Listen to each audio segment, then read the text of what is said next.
अस्सलाम वालेकुम गाइस, उम्मीद करती हूँ आप सब खैरियत से होंगे। तो आज फाइनली हमारा फर्स्ट चैप्टर कंप्लीट हो जाएगा, done. Overview of cardiovascular system done हो जाएगा। उसका ये लास्ट टॉपिक है जो कि हम आज कवर करेंगे, ठीक हो गया ना।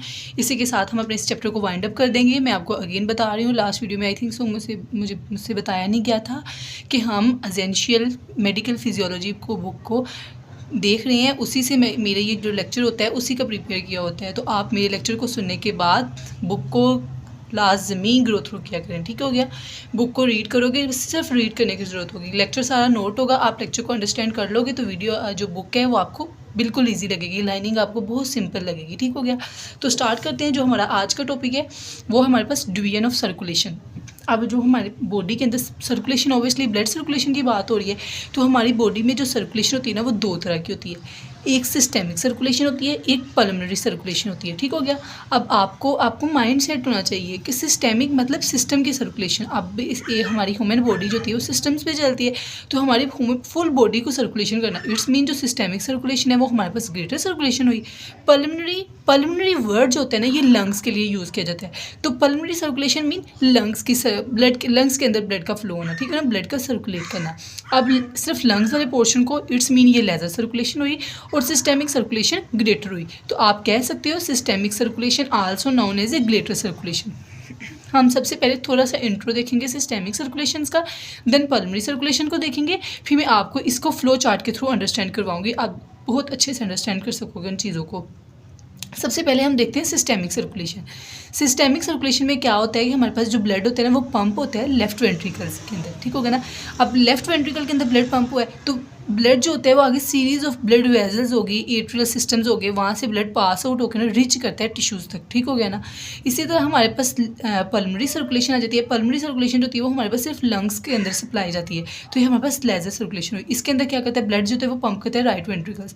आपको शॉर्ट नोट भी आ सकता है differentiate between systemic circulation and pulmonary circulation, viva question पूछा जा सकता है। तो आप इतना भी बता सकते हो कि सिस्टेमिक सर्कुलेशन जो कि लेफ्ट वेंट्रिकल के अंदर ब्लड का पंप होना, और पल्मोनरी सर्कुलेशन के अंदर ब्लड जो होता है वो पंप होता है from right ventricles to lungs through pulmonary artery, ठीक हो गया ना। आप ये बताना है कि through pulmonary artery, blood is pump from right ventricles to lungs through pulmonary artery.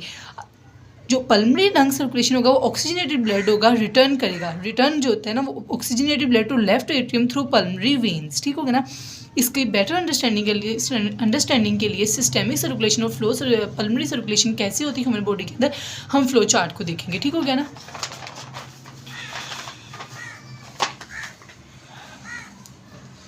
तो ये देखिए, ये आपके पास ना एक फ्लो चार्ट बना हुआ है, ये वाला, राइट। अब आपको सही नज़र आ रहा होगा। आपको ना मैंने फर्स्ट वीडियो बताई थी, फर्स्ट वीडियो लाजमी देखना। अगर आप डिवीजन ऑफ सर्कुलेशन वाला लेक्चर ले रहे हो तो सबसे पहले आप फर्स्ट वीडियो देखो, क्योंकि उसके अंदर आपके कॉन्सेप्ट अंडरस्टैंड कर सकोगे, आपको उनकी समझ लगेगी तो ही आपके कॉन्सेप्ट वहाँ बनेंगे, तो आप डिवीजन को अच्छी तरह से समझ सकोगे। अब ना हमारे पास चैम्बर्स पढ़े थे हमने उसमें हार्ट के, कि हमारे पास हार्ट के 4 चैम्बर्स होते हैं। फ्लो चार्ट से हम देखेंगे, हमने चैम्बर्स पढ़े थे हार्ट के, जिसके अंदर right atrium, right ventricle, left atrium, left ventricle. अब जो ब्लड फ्लो होता है ना वो इन्हीं के थ्रू होता है। तो अब हम देखेंगे ब्लड कैसे फ्लो करता है। ये हमारे पास राइट एट्रियम है ना, ब्लड राइट एट्रियम से राइट वेंट्रिकल के अंदर आता है। अब माइंड सेट है ना कि राइट एट्रियम में ब्लड कहाँ से आता है, तो राइट एट्रियम में ब्लड वेना केवा, हमने ना हार्ट का स्ट्रक्चर पढ़ा था तो उसमें हमने बताया था कि सुपीरियर वेना केवा और इन्फीरियर वेना केवा होती है। जो सुपीरियर वेना केवा होती है वो अपर बॉडी से वेनस रिटर्न का काम करती है, जो इन्फीरियर वेना वो लोअर लिम्ब से, ठीक हो गया।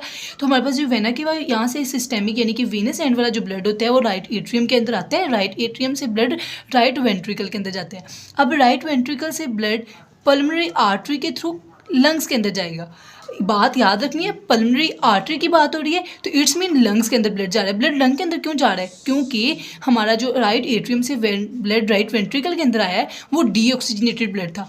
अब वो डीऑक्सीजनेटेड ब्लड लंग्स में जाएगा, वहाँ से ऑक्सीजनेटेड होगा तो फिर वो फुल बॉडी के अंदर सर्कुलेट करेगा। तो क्या होगा, हमारे पास पल्मोनरी आर्टरी के थ्रू वो लंग्स के अंदर जाएगा, कैपिलरीज के थ्रू अराउंड मूव करके जब वो लंग्स में जाएगा वहाँ पे उसे ऑक्सीजन लेगा और ब्लड जो है वो ऑक्सीजनेटेड होगा, ठीक है ना। फिर वो ऑक्सीजनेटेड ब्लड पल्मोनरी वेन के अंदर आएगा, पल्मोनरी वेन से वो लेफ्ट एट्रियम के अंदर जाएगा, ठीक हो गया। लेफ्ट एट्रियम से लेफ्ट वेंट्रिकल्स के अंदर, लेफ्ट वेंट्रिकल से फिर ये ब्लड जो है अयोटा के, अयोटा जो हमारे ह्यूमन बॉडी की मेजर लार्ज आर्टरी है इसके अंदर ब्लड जाएगा। यहाँ से फिर आर्टरीज, आर्टरी से आर्ट्रियोल्स।